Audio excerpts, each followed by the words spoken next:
Saya harap video ini bisa memberi informasi yang berguna. Apakah kalian berpikir tentang dampak sosial informatika dalam bidang politik? Nah, di sini saya dan kelompok akan membahas tentang dampak sosial informatika dalam bidang politik. Tapi sebelum itu kita akan membahas dulu terlebih dahulu apa sih informatika dan bagaimana informatika berperan dalam bidang politik. Apa sih informatika itu? Informatika adalah ilmu yang mempelajari cara mengolah data dan informasi menggunakan komputer. Mencakup pembuatan perangkat lunak, pengelolaan sistem dan jaringan komputer, pengolahan data, serta pengembangan teknologi seperti kecerdasan buatan dan keamanan siber dengan tujuan memecahkan berbagai masalah melalui pemanfaatan teknologi digital. Setelah kita menjelaskan tentang apa itu informatika, kita akan membahas bagaimana peran informatika dalam bidang politik. Informatika sangat berperan dalam politik dengan menghubungkan pemerintahan, partai politik, dan masyarakat melalui media digital. Dan sistem informatika yang saling terintegrasi, informatika juga kini menjadi tulang punggung dalam dunia politik modern yang akan dibahas oleh kelompok 4. Kita akan membahas dampak sosial informatika bidang politik. Pertama-tama kita akan membahas beberapa dampak positif sosial informatika dalam bidang politik. Yang pertama, transparansi dan akuntabilitas pemerintah. Informatika memungkinkan pemerintah untuk menggugah dan menyebarkan data keuangan, proyek pembangunan, hingga keputusan kebijakan secara digital. Portal seperti e-budgeting, e-planning, dan lapor Go.id di Indonesia menjadi contoh bagaimana masyarakat bisa mengakses informasi secara terbuka. Yang kedua, peningkatan partisipasi publik. Warga negara bisa berpartisipasi dalam diskusi politik, polling, hingga menyampaikan aspirasi melalui media sosial, forum daring, atau aplikasi khusus seperti petition.org atau grup. Digitalisasi memungkinkan kelompok masyarakat yang sebelumnya terpinggirkan seperti kaum disabilitas atau masyarakat pelosok untuk menyuarakan pandangannya. Efisiensi dalam proses pemilu. Penggunaan teknologi seperti voting, perhitungan suara digital, dan sistem data pemilihan elektronik mempercepat proses dan mengurangi kesalahan manual. Beberapa negara seperti Estonia telah sukses menerapkan pemilu berbasis digital sepenuhnya.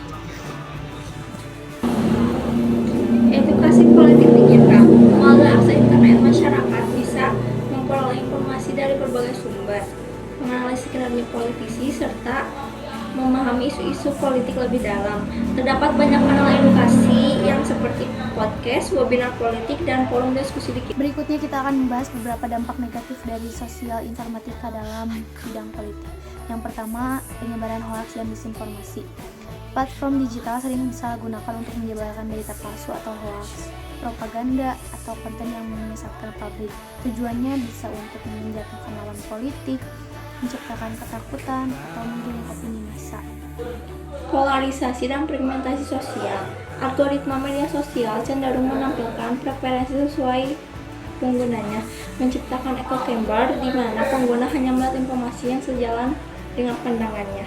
Hal ini menyebabkan masyarakat menjadi terpecah, tidak mau berdialog, dan menguatnya ekstremisme politik. 3. Manipulasi psikologi dan micro-targeting. Data pribadi penggunaan media sosial dapat digunakan oleh konsultan politik untuk membuat iklan kampanye yang dipersonalisasi dan manipulatif.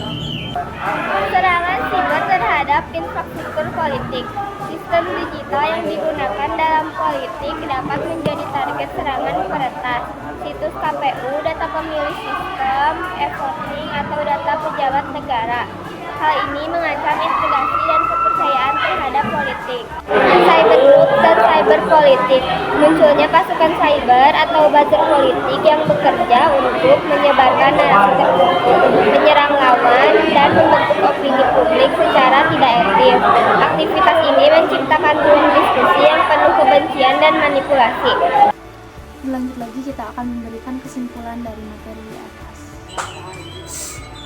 Sosial informatika membawa perubahan besar dalam dunia politik. Teknologi informatika mendorong transparansi pemerintahan, memperkuat partisipasi publik, serta mempercepat penyebaran informatika politik. Tapi di sisi lain, informatika juga menimbulkan tantangan yang baru, seperti penyebaran hoaks, polarisasi opini, dan ancaman serangan cyber. Oleh karena itu, penggunaan informatika dalam bidang politik harus disertai dengan literasi digital yang kuat, regulasi yang baik, dan tanggung jawab sosial agar manfaatnya dapat maksimal dan risikonya dapat diminimalkan. Media yang dapat kami sampaikan, semoga materi ini memberikan pemahaman yang lebih dalam dan membuka perspektif baru. Terima kasih telah menyimak sampai akhir.